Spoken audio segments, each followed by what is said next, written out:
नमस्ते। बात करते हैं गर्भिणी परिचर्या के एंटीनेटल केयर की। तो उसमें सबसे पहले आती है गर्भिणी की दिनचर्या। तो कैसा डेली रूटीन होना चाहिए? डेली रूटीन उसका जो है हमेशा सुबह सुबह उठ जाए, सूर्योदय से पहले उठ जाना चाहिए। तो और ख़ास करके जितने भी अहितकर आहार विहार होता है उन किसी चीज़ों का सेवन नहीं करना है। नित्य प्रति प्रसन्नचित रहना चाहिए, मतलब डेली खुश रहे। पवित्र अलंकारों से भी हो सकता है, आप मेकअप वेकअप करके रह सकते हो। मतलब मेकअप करने का मतलब सिंपल तरीके से है, कोई हैवी मेकअप वगैरह नहीं, बट ज्वेलरी वगैरह सारी चीज़ें पहन मोड़ कर रही है। शांति कर्म है, मंगल कर्म है, देवता ब्राह्मण गुरु की पूजा करने वाली होनी चाहिए। उदित होते हुए सूर्य भगवान को अर्घ देना चाहिए। तो सूर्य को अर्घ आप तभी दे पाएंगे जब आप सूर्योदय से पहले उठते हैं। उसे सदैव समाचरण वाली होना चाहिए। पति एवं मृत्यु द्वारा प्रिय तथा हितकर आहार जो होता है या व्यवहार जो होता है वो गर्भधारण में सहायक होता है। अतिथियों से द्वेष नहीं करना चाहिए। भिक्षुक को भिक्षा दें, जो भी कोई व्यय है। शांति के लिए प्रज्वलित अग्नि में घृत की आहुति दें, इस तरह के। और अगर प्रेगनेंसी पीरियड में आपको कुछ भी इधर उधर का खाने का मन कर रहा है जो बहुत हेल्पफुल नहीं है, जो बहुत फ़ायदेमंद चीज़ नहीं है, वो भी आप खा सकते हो, बट वो उसको बहुत थोड़े से अमाउंट में खाना चाहिए।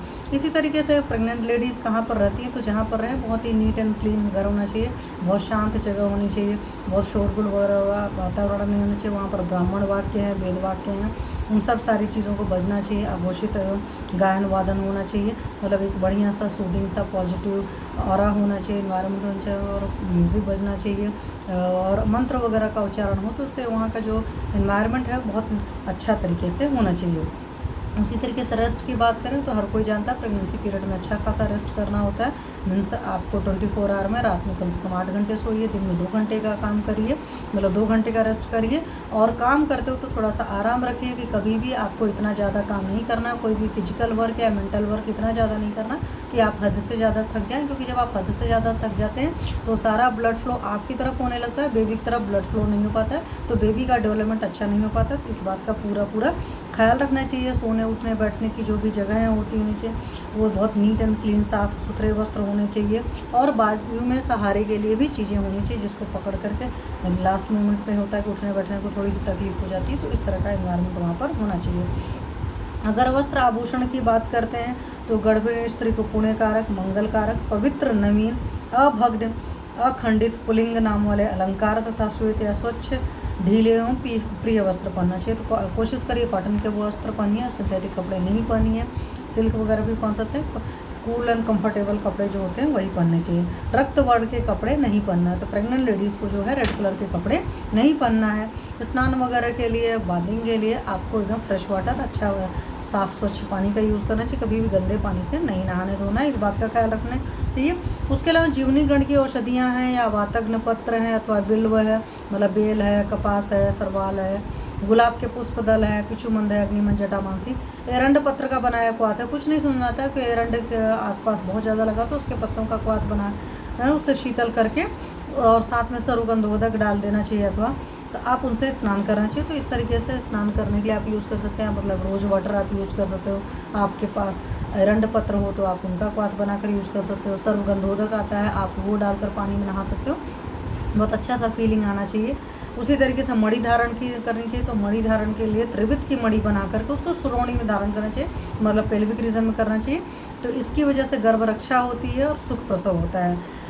क्वाइटस की बात करो, अगर संभोग की बात करो, मैथुन की बात करो, तो कोशिश करना चाहिए फर्स्ट ट्राइमेस्टर में बिल्कुल नहीं करना है, और लास्ट ट्राइमेस्टर का जो लास्ट मंथ है, मतलब लास्ट ट्राइमेस्टर का लास्ट मंथ जो है तो उसमें नहीं करना, फर्स्ट ट्राइमेस्टर में नहीं करना, क्योंकि उससे क्या होता है कि प्रेगनेंसी पर, मतलब बच्चा जो है प्रेगनेंसी में उस पर लोड बढ़ता है, तो कई बार एबॉर्शन होने के भी चांसेस होते हैं। और किसी की भी बैड ऑब्स्टेट्रिक हिस्ट्री है तो वहाँ पर फिर पूरा लगभग 9 मंथ हम लोग बोलते हैं कि क्वाइटस जो होता है या मैथुन जो होता है अलाउ नहीं होता है। इस बात का पूरा ख्याल रखना चाहिए।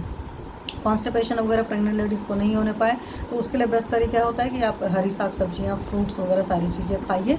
उसके बावजूद भी तकलीफ़ हो रही है तो देखिए क्या परेशानी है, तो आप मुनक्का दूध में पका करके दे सकते हो, तो उससे भी प्रेग्नेंट लेडीज़ को कॉन्स्टिपेशन नहीं होगा। क्योंकि जितना कॉन्स्टिपेशन रहता है या अग्निमांद रहता है उतना ही नॉजिया, वॉमिटिंग, मॉर्निंग सिकनेस वगैरह सारी चीज़ों की तकलीफ होती है। तो डाइजेस्टिव फायर ठीक रहे तो इसलिए ज़रूरी है, तो अपना ख्याल रखते हुए लघु सुपाच्य आहार ही खाएंगे तो अच्छे से पच जाएगा और कॉन्स्टिपेशन वगैरह नहीं कॉज होगा। उसके अलावा ईचिंग वगैरह की प्रॉब्लम प्रेगनेंसी में बहुत ज़्यादा होती है, तो ईचिंग के लिए हमेशा से मैं बताती हूँ तो नारियल का तेल लगा सकते हैं आप, पेट पर देसी घी भी लगा सकते हैं और चंदन का भी लेप कर सकते हो। तो इन सारी चीज़ों से पेट पर ईचिंग की प्रॉब्लम नहीं होगी, वरना क्या होता है ईचिंग होगी, आप खारिश करोगे और पेट पर निशान बन जाएंगे। तो ये सारी चीज़ों से बच कर रहिए। यात्रा करने की बात तक है, जहाँ पर जर्नी करने की बात है तो जर्नी आप बड़े आराम से कर सकते हो, बट ऊंची नीची सवारी या उबड़ खाबड़ जगह या टेढ़ा मेढ़ा रास्ता नहीं होना चाहिए। अत्यधिक थकान करने वाला कोई भी काम नहीं करना, चाहे यात्रा करना हो, चाहे जॉब करनी हो, चाहे कुछ भी करना है।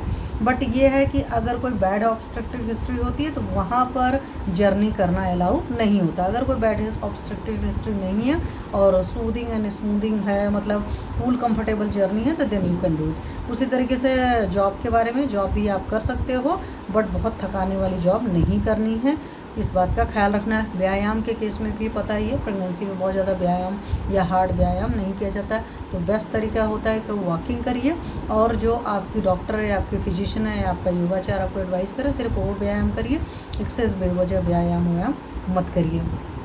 तो ये आपकी प्रेगनेंसी के कुछ रूल्स रेगुलेशंस होते हैं, या प्रेगनेंसी में इन चीज़ों को फॉलो करना चाहिए, इन चीज़ों को फॉलो करें और अच्छे से रहिए, एक अच्छी सी प्रेगनेंसी हो। उस शुभकामनाओं के साथ इस बात को मैं यहीं पर समाप्त